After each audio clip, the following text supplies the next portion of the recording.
All right, explain ESG. Let's kind of go down a little ESG rabbit hole because I've heard some good things about ESG and some things. Oh, this is just corporate pandering and bullshit kind of things about ESG. My opinion, ESG, environmental, social, and governance investing. And normally, when everybody hears ESG, you automatically think about the green stuff, but that's only a third of it. The governance part is the part that I teach a lot. And governance is basically that you've got your upper management doing things that are in the best interest of the shareholders as much as they possibly can. Or I would say all the time, but you got to give them a little bit of a mulligan in there at some point. And if they're not doing, if they're spending a couple $1 million on their wife's 40th birthday party of company money, that's not in the shareholders' best interest. And that's something that we refer to as agency issue, where they're supposed to be our agents. And that's what governance comes down to, is a company set up to where management should be doing the right thing all the time. Just having rules that they have to operate within, and how well have they done operating within that. So that's another third of it right there. Right. And okay, then let's stick to governance. Okay. But remind me, I want to talk about social. Social. Okay. Well, I also want to talk about social because that's where I think a lot of the tomfoolery comes from. So when it comes to governance, tomfoolery. Like what exactly is governance? Is that just governments and like? No, governance. Governance. Like, governance. I'm trying to emphasize the second syllable. So what exactly is governance? Governance, it's management, but it's also the structure of a company that allows. I'll backtrack a little bit. A company is created like a diverse board. Yeah, that falls in the social. That's all. That can fall under both, though. It can, but it does fall under social. Okay. So let's just say that a company is set up and management has no oversight whatsoever. There's no board of directors. Which that's not how a company should be set up. Well, that is you get a low governance score on that.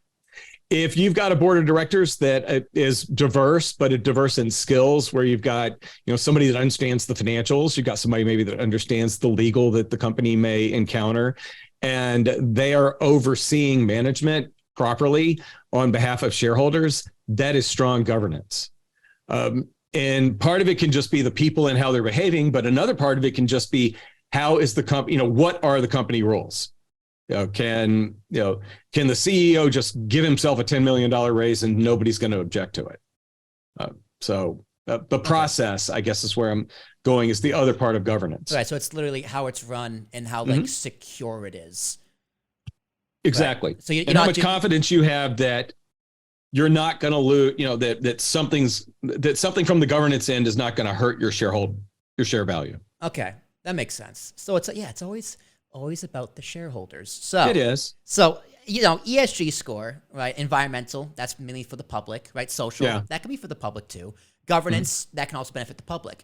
So this doesn't maybe make sense to me. I could be completely off here. How can you have like ESG score, like a good ESG score, and say this is a good company for the public, but they still only care about their shareholders?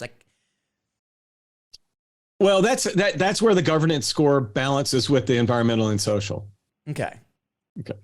But doing governance wise, doing things that for the shareholder could be making sure that that our chief safety officer is always making sure that all of our offshore drill rigs will not tip over and cause a huge, huge financial liability and a big black eye for the company, which hurts the shareholder. Well, you want the shareholder's interest is aligned with not doing that environmental damage because management sucks. Right, but those regulations also very expensive, which is also bad for the shareholder.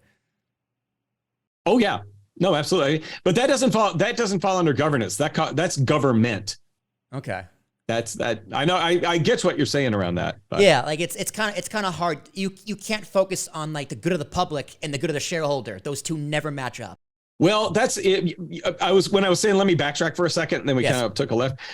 When I was in, when I took finance classes back in the day, we were told that a public company was created to increase shareholder value. Yep.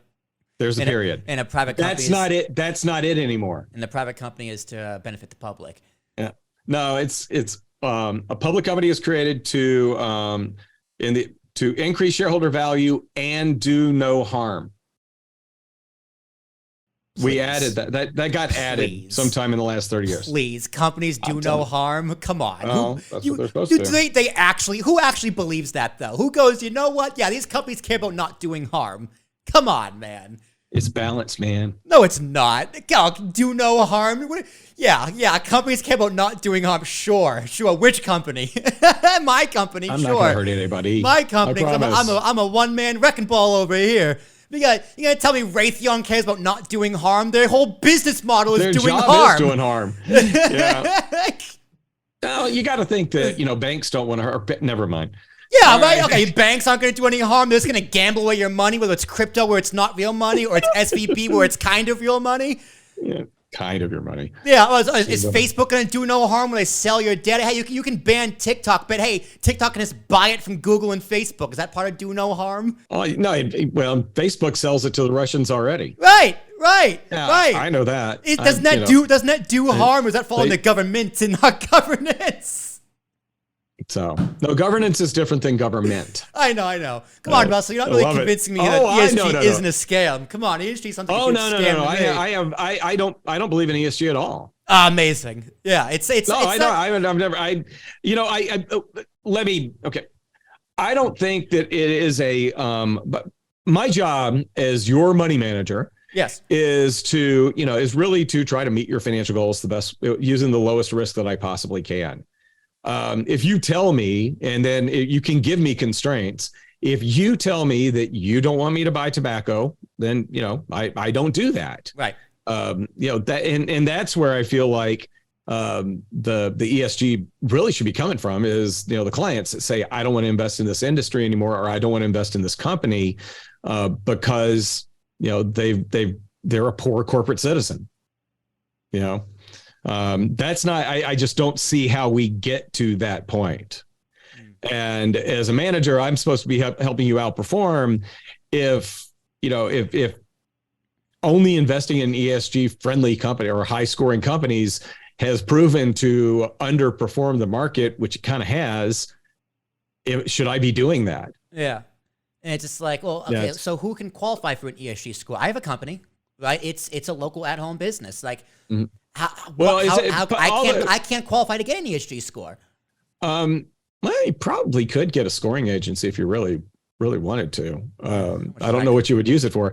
No, but public company, they're different rating agencies and they all look at everything differently. And this is another reason that I feel like ESG is not going anywhere for a while. Yeah. You hit a term. Young people want to invest in companies they care about and they believe in and have a good Really?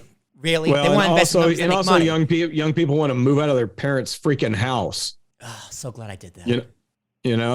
I mean, they don't, they want to, they want to launch at some point. And they don't want to work 2 or 3 jobs just to barely get by. Right. So they figure it out very quickly. Yeah. All right, let's go to the S in ESG. Let's go about the social. Yeah. Social. See, that's where we're getting all twisted. And this is me, and I'm just freaking naive. I really, it's just a freaking weakness. So, the social stuff, when I heard that, I worked with I actually helped create some of the ESG indexes, doing a consulting job. And when we talked about the social part, corporate citizen, are you sponsoring, the local marathon? Do you do fundraisers for the Children's Hospital? Things like that. Good corporate citizen. Do you, encourage do you encourage your employees to volunteer and use company time to volunteer? Stuff like that. That's really what I thought of as social. That sounds great. Now what it's becoming is woke. Yeah, what it's becoming is it's woke. You can correct me if I'm wrong here. Where in June, which is Pride Month, they changed their colors to rainbow. That raises their ESG score. Probably does. It does. Yeah. I'm pretty sure people can fact check me on that, or go ahead. It's not that. It's the this and I don't know this much about it, but I know there's somebody that's transitioning that was doing a Nike sports bra. Oh, I think I know of it. I don't know details, but yeah. Yeah, I mean, I think I just lost my thought on that one so badly. You have to backtrack and tell me what we were talking about. This is this is a concussion thing. Social, yeah, I know you had your head injury. Yeah, you had social and like people are going, okay, did he really have a head injury? No, he did have a head injury. Another reason why we pushed this podcast off a little bit because you had a big bruise on your face. Yeah, no, social, ESG. This still in person. Yes. Appearing in the Bud Light ad. Bud Light.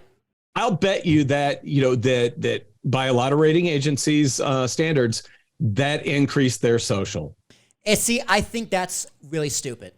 I think I do too. And that's what social is becoming is, did you have the biggest float at the Pride Parade? Yeah. Which is great. It's virtue signaling. It's virtue signaling. Do something there, sponsor the Little League, do other corporate type things, and that should be part of the whole mix of what you do. Yeah. Yeah, and let me be very clear. Bud Light advertising with a trans person, I don't care.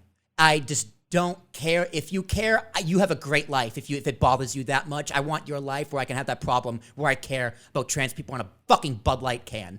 Now, there's so many other issues going on in the world. This is what people are mad about. And you wonder why the rest of the world looks at us and just kind of snickers. Yeah, I hate that it's a topic of conversation, but to the point of ESG, where it is relevant, it doesn't actually, the fact that raises your score doesn't do anything. It doesn't do anything. No, it does. And if anything, it just makes companies pander. Yes, it does. It's pandering, and it's virtue signaling, and it's hollow. And everyone knows it's hollow. Everyone knows it's hollow. It's it's more hollow than when a government official does it.